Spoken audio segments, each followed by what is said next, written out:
So when it comes to online horror, there's really just a vast ocean of content to explore, some ranging from to okay, and sometimes regrettably really stupid. These two pieces of horror, however, are amongst the few that I found this month that have really revitalized my love for the genre, and so in today's mini mystery, I'm going to be focusing on just those pieces of content and really just sort of fanboying over them. Mini mysteries, after all, isn't just about the mysteries that can't be solved, but sometimes a celebration of all things spooky. So I hope you enjoyed today's video. But first, an ad! Yippee! This spooky little game was found roaming across many people's phones for some time, and for a time, no one could figure out where it came from. I'm just kidding, it's Raid Shadow Legends. This video is sponsored by Raid Shadow Legends. Oh, really? You meekly ask. Yes, really, I say as I cram this promo down your succulent, easily influenced brain. Ugh. Raid Shadow Legends is that game you all heard a ton about, but probably don't know much of.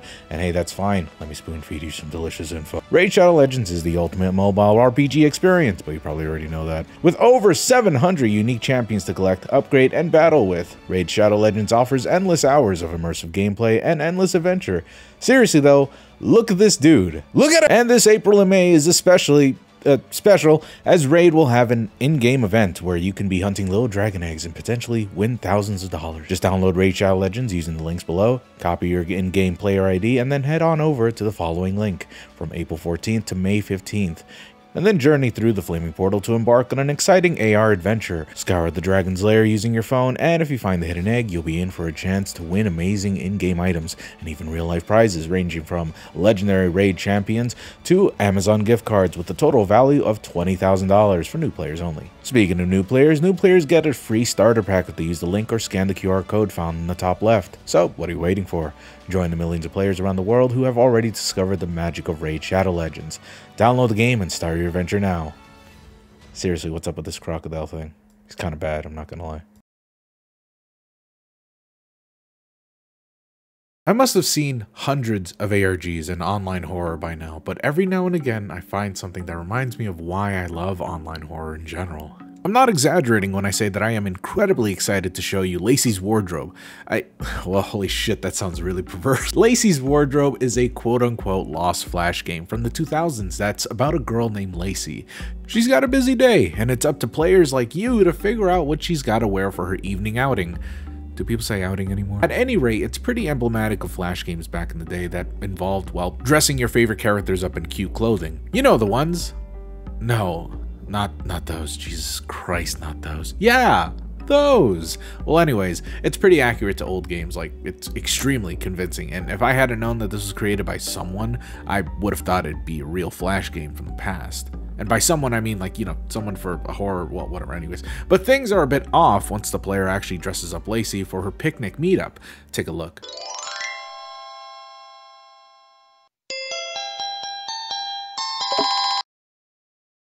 You might not notice it at first, but a face can be seen hiding in the bushes, watching Lacey as she's near her picnic. The words, "I love you, Lacey," can be seen for a split second. Then we're back here. It's evening now. The music seems a little off, and Lacey has to get ready to meet her friends at the mall. Again, the player dresses her up, but something interrupts the gameplay.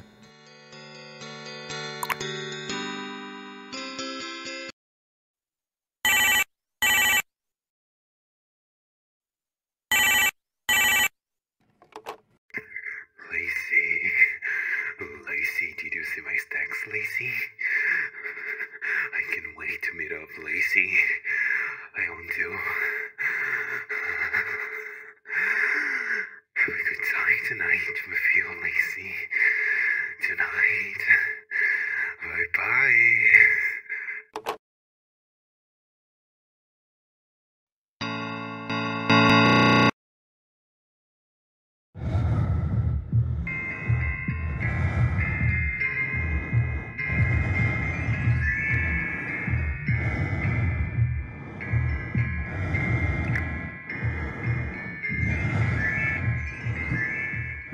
After dressing up Lacey, we see her go to the mall, but after what we had just heard and seen, we know things aren't going to be normal when we get back home.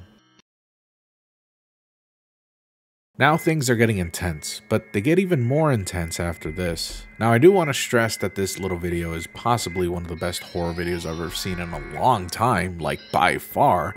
So if you want to be unspoiled and watch the rest yourself, skip to this timestamp and I'll talk about the next video. Seriously, watch it yourself to really get the full impact on what's going to happen next. I'll give you a moment. Okay, ready? Well, here we go. Lacey then gets ready for her night outing with her handsome crush, but as the player dresses her up slowly, we see Lacey doing her best attempts at stopping the player from allowing her to leave. Unfortunately, it's too late, and Lacey then meets her doom, which I can't show on YouTube because of how graphic the imagery is, but the ending is still just unsettling enough to fill in the gaps as to what happened.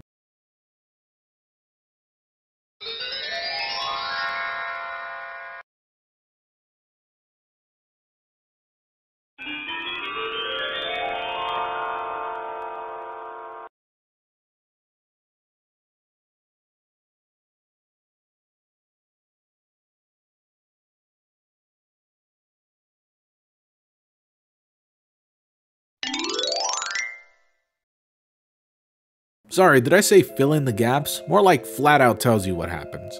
Then we're back at the start.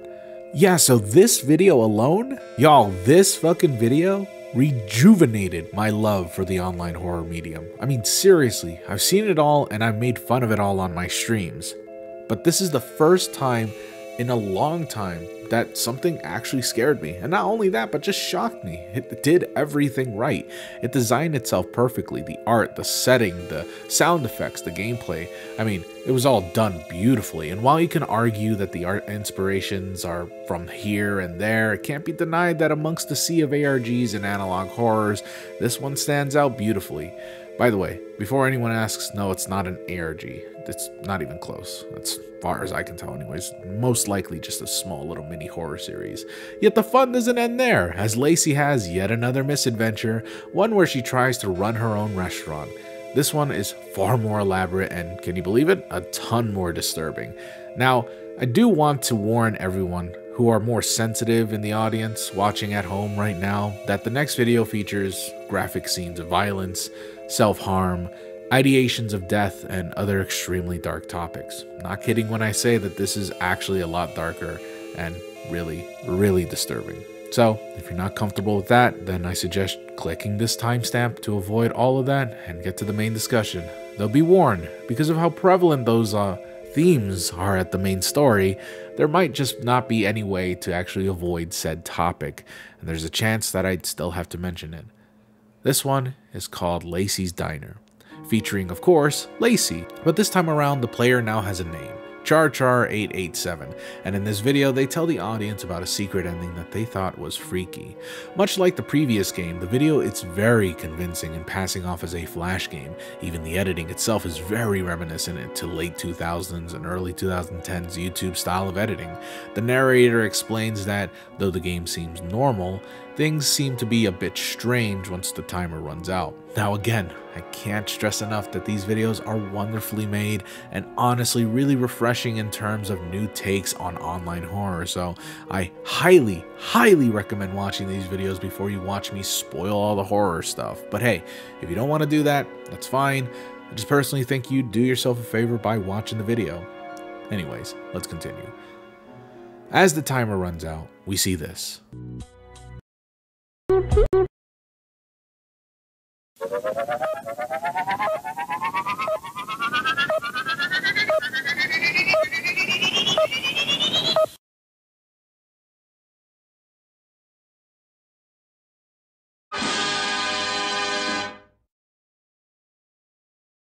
Now, nothing too terrible, sure, and the game continues as normal, demonstrated by the player, but what happens if we actually let the timer run all the way down?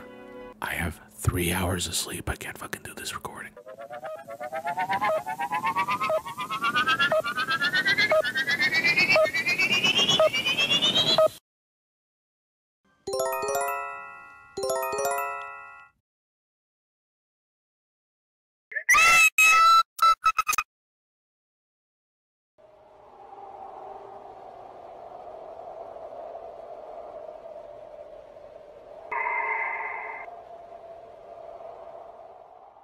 The customers are gone, and Lacey is seen back at home, screaming, calling herself names, or perhaps is being called names by someone else.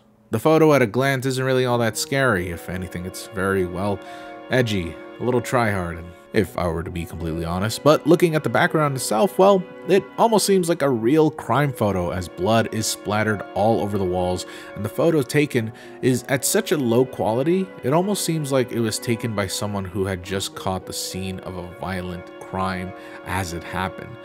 June 29th, 2006. That's the date captured on the bottom right. Don't know if this is relevant yet, but it does give us a timestamp as to when this whole thing took down. We also see photos of Lacey's restaurant, as well as pictures around the town, seemingly as a way to narrate Lacey's movements, going farther and farther away from her diner, as she states that this diner is all she has, and if it fails, well, she has no other option than to end it all. Char then skips to the second day, and again, waits for the timer to run out, and here's what happens.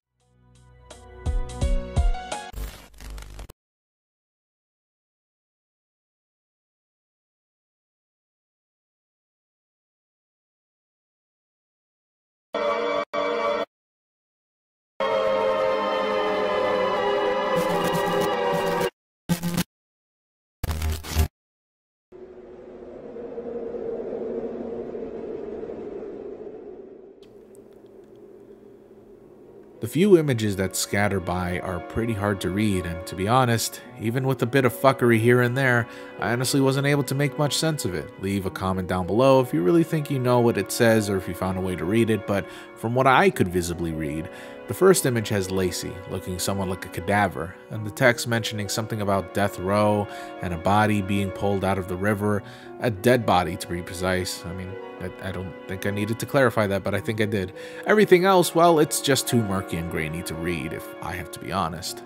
The next images shows a house, possibly Lacey's, new or old.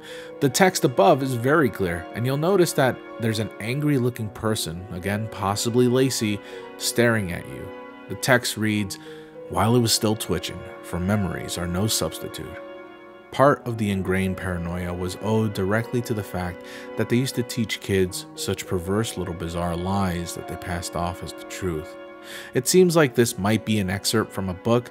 As to which book it is, I'm not totally certain, but it seems like the narrator, whoever they might be, is rather harsh towards adult figures of their life for spoon-feeding them info that led them to believe that their life would be easy, possibly because they were told that they were special.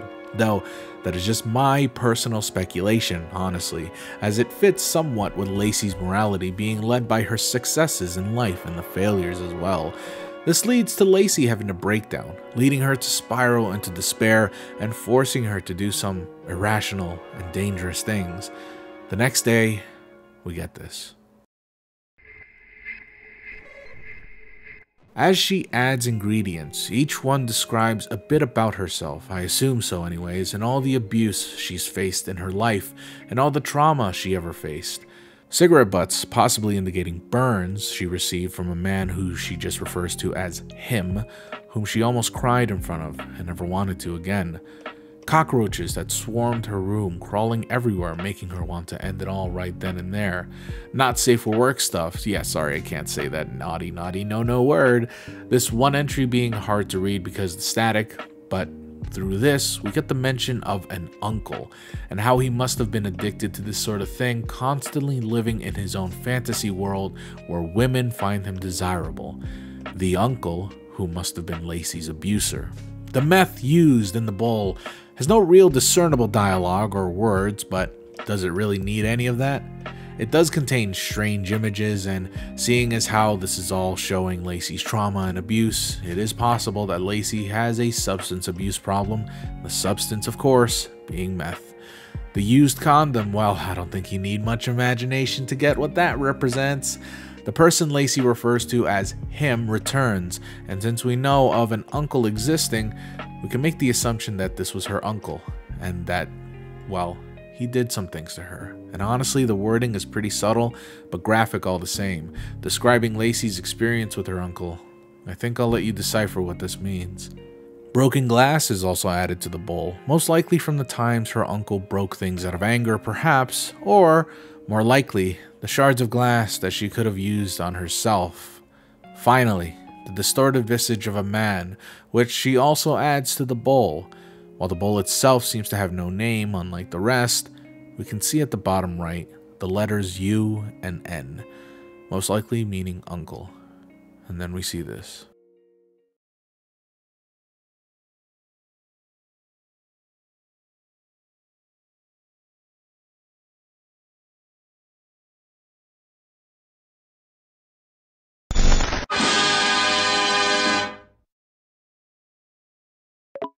And so comes to the next part, serving the dish to the customers, and, well, here's what happens.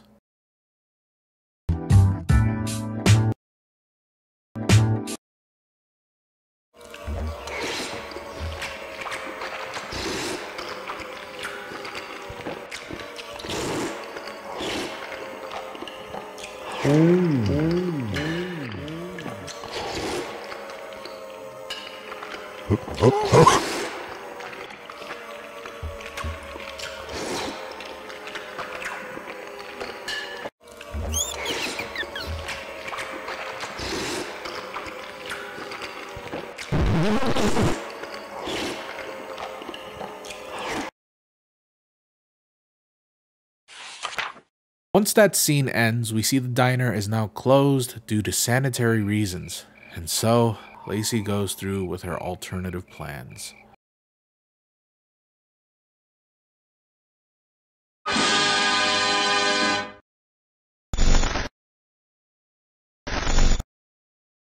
With this, the video ends as Char exclaims to the audience that they're trying to find more Lacey games and see if there's more to the story and what else these games made by Cyaniso Games holds within them. Sorry, I couldn't say that right. Cyaniso, whatever. Cyaniaso, by the way, doesn't mean anything, but the spelling is dangerously close to cyanosis, which is a condition that affects certain people when there's poor or no circulation going through the body, notably in toes and fingers, which is caused by numerous things. That could be something of note, or it could not be. I don't know. Just thought I'd mention that. Of course, I just can't ignore the strange flashes at the end of the video. All three images will be shown right here, with one of them being blurred out, just in case. I don't know, YouTube can be really weird sometimes.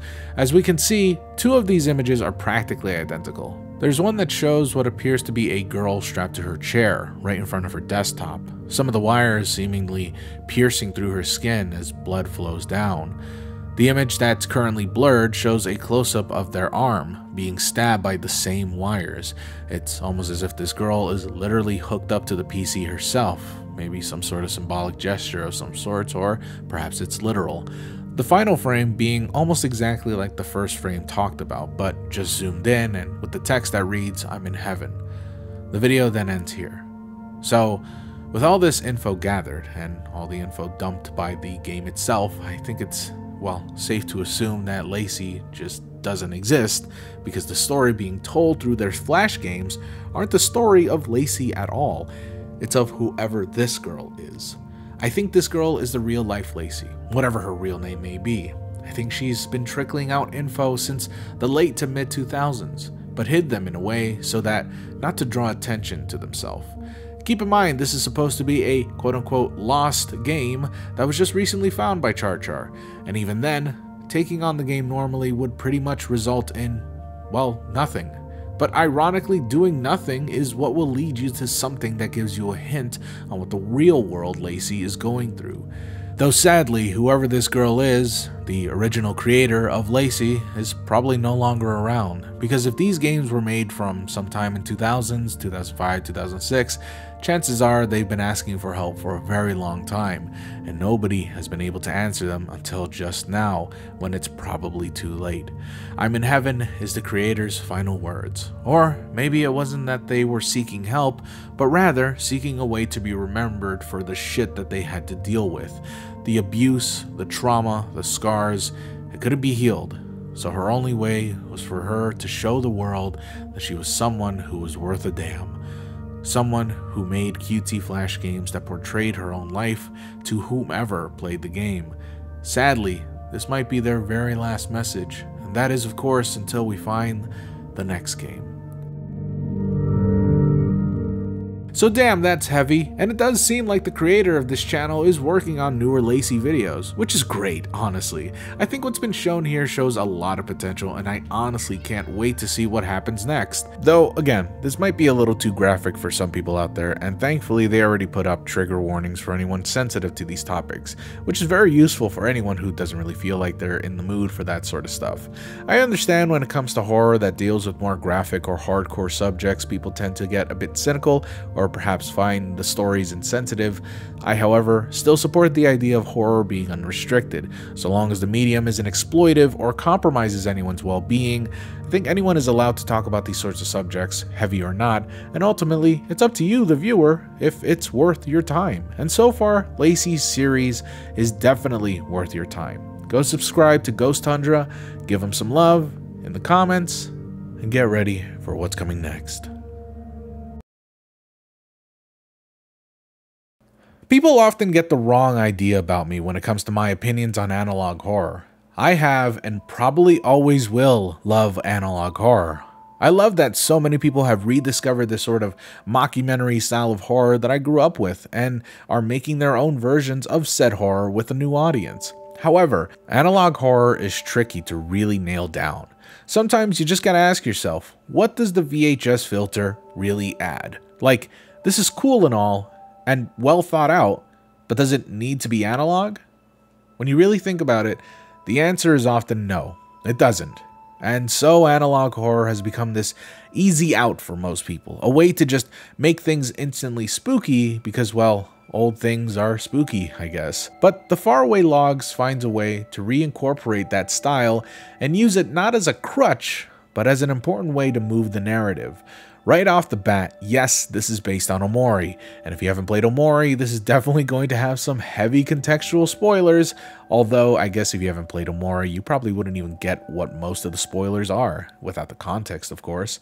Still, I would recommend playing the game if you're interested in it, and probably not watching the series, should you not want to get any spoilers whatsoever, though I think it's safe to watch it even if you don't know what Omori is, or if you are interested in playing Omori sometime in the future.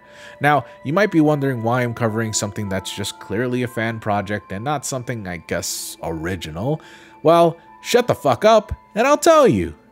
Faraway Logs fucking rocks! Note, I will be talking about Faraway Logs, and if you already know what Omori is and who the characters are, I will try my best not to spoil anything for the first-time players, though that might be unavailable. Despite it being based on an already existing IP, the way it respects the source material by not only copying its style but also emulating perfectly the horror elements of Omori is wonderful, as well as the fact that this was all made by one person. It's just so impressive. Not only that, but the VHS camera is also very well done. Like, I totally believe this was filmed by some kids who just got a camcorder. And the voice acting, while it may seem awkward at first, makes sense. This is through Basil's perspective, or Basil, I don't know how to say that. I'm just going to say Basil. A shy kid who doesn't really know how to talk very well. Actually, not just Basil, like, everyone sounds perfect, honestly. They all sound like kids and teens. It's very well done. But aside from the aesthetic being perfectly done, what is it about this series that really makes it stand out? Well, if you already know what makes Omori scary, then you already know what lies underneath the dark side of these videos. And if you don't, well, don't worry. There's plenty of opportunities for you to find out just by watching these videos. The first two videos are normal as normal can be. Basil introducing the world to his friends, Sunny and Aubrey, as the trio walks down the neighborhood. Nothing too special happens here. The date is something to take note of, but only if you're really an Omori fan, you already know the lore. I'm sorry, I know I'm being vague, by the way. I really don't want to spoil anything for anyone who hasn't played Omori. Either way, if you're in the know, you're in the know. The third video, Tour, is of note for a couple of reasons, but mainly because of how perfect it replicates the home from the game. It honestly kind of surprises me how well done it is, and it shows the amount of love and care the creator has put into the project. I don't know, something I wanted to point out and just give a little respect to. Also, I can't help but laugh at the moments the video cuts off, because dude, like, every kid who had a camcorder just sucked ass at pressing the record button. Like, I know when I had a camcorder, I just pressed record on like every small moment that I thought was interesting, only to end up with like a 3-second footage of grass or some shit, and it's like, why the fuck did I record this? The next video, Hi Mari, just hones in on this sentiment, as it's just a 20-second video of the group just relaxing under the tree, and well, I just can't help but feel honestly kind of nostalgic, which is awesome, really. Not a lot of analog horror gives me that feeling. I mean, how could it really? No offense to those who make analog horror, but most of them usually don't really pay attention to the nuances of the era they're trying to replicate, often leading to the replication being very artificial and very forced or misunderstood, not emblematic of the format they're trying to copy from. So seeing an actual nostalgic feeling like piece of analog horror is just so refreshing and just wonderful. The wonder, however, soon dies down with the next video, though Meet My Friends starts off normal with the official introductions of Sunny, Aubrey, Hero, and Kel. Things kind of steer off. Oh, Basil, is that a camcorder? Camcorder? Yeah. Okay, wait, hang on. Sorry, can I point this out really quick? The audio is fucking peak. Like, seriously, this part where Hero is far away and his voice is just like barely audible. Like, oh my god, I don't know what a bit. Like, the attention to detail, it just makes me. Anyway, at the last frame of this video, we see faded letters, a string of letters that, when added to the YouTube URL, leads us to this.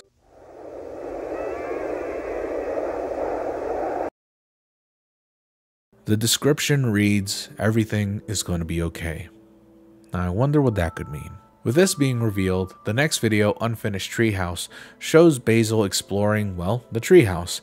Things escalate a bit as there's periodic flashes of text that appear on screen every now and again, but we'll look at that later. As Basil goes down and walks with Sunny, they talk about Dorian Gray. I'd assume the portrait of Dorian Gray, and I swear to God I'm having a Mandela catalog effect or something, because I really could have sworn the book was called The Portrait of Dorian Gray, not The Picture of Dorian Gray or whatever. Anyways, if you've read Dorian Gray, you probably already know that there's a bit of symbolism with this reference in itself, but if you don't, essentially it's a book about a beautiful man named Dorian Gray who sells his soul in order to stay young and beautiful forever, and place for his soul a painting of himself drawn by his friend and admirer for his beauty, Basil Hallward, ages instead of him. All while Dorian Gray lives out his life hedonistically, the painting changes and warps according to Dorian Gray's sins and reflects his true ugliness. Obviously, there's a lot more symbolism hiding underneath the surface level summary, but I won't get too deep into that, as the strange thing about this Dorian Gray, shout out is, well, it doesn't really talk about Dorian Gray's portrait or the story itself. It's actually framing Dorian Gray as an author who wrote an unknown book about criminals who try to fake their own death in order to get away with a crime, which to my knowledge just doesn't exist. But just before the description of the book comes up, we see this.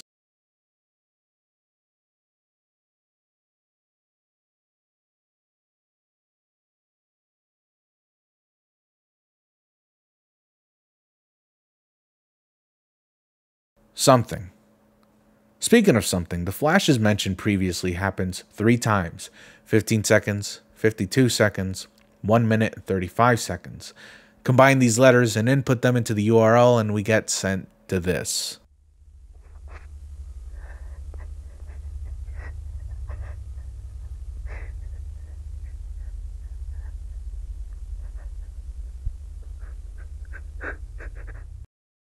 Something. Speaking of, during the first appearance of this something, the video slightly lags just a bit a second or two later, then it changes the date and time into a new URL code. Input the code, and we get this video.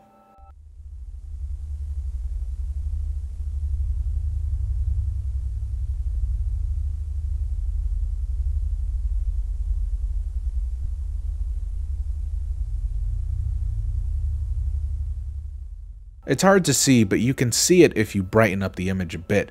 There in the darkness, you can see something standing before you. But aside from something hiding in the darkness, there too is something hiding with the audio itself, not just in this video, but in the video previously shown. First, let's listen to the audio as presented in this video.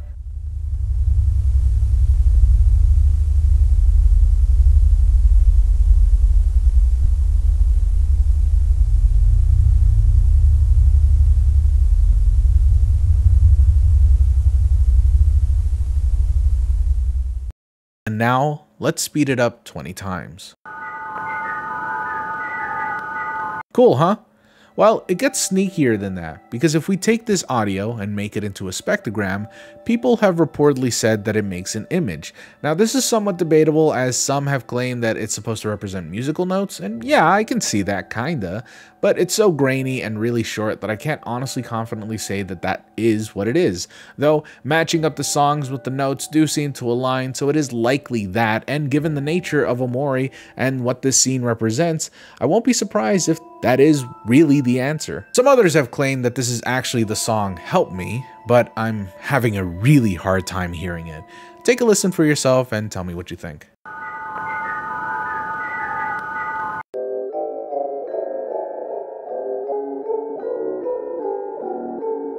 But with all that being said, that ultimately takes us to the end of Faraway Logs, at least for now. There's some updates that have yet to make their way into the video series as of right now that you can see on Jake's community tab, but as to when they'll be uploaded again or when they feel like uploading is up in the air, and honestly, they should just take their time. So again, I highly recommend watching the series for yourself and to subscribe to Jake, as I honestly think this series is going to be amazing. I mean, it already is, but I'm excited to see what comes next. As for Omori, the video game, again, it's totally up to you as to whether or not you want to play the game. I certainly think the story was phenomenal and totally worth it, but if you wanted to get into this series, then it's definitely kind of mandatory. But if you want to go in blind, well, I think you can definitely do that. It's gonna take you into a roller coaster you probably never expected, but hey, it's still a roller coaster, right? Still, much of the spoilery and obvious stuff is most likely going to be discussed in the comments, so I highly advise staying away from that if you don't want to be spoiled early. Whatever comes next for these two content creators is ultimately up to them. But whatever may come of their work, I'll be sure to keep up with them till the end. And I hope you do too. Thank you everyone so much for watching. I'll see y'all next time. I love y'all so much. Goodbye.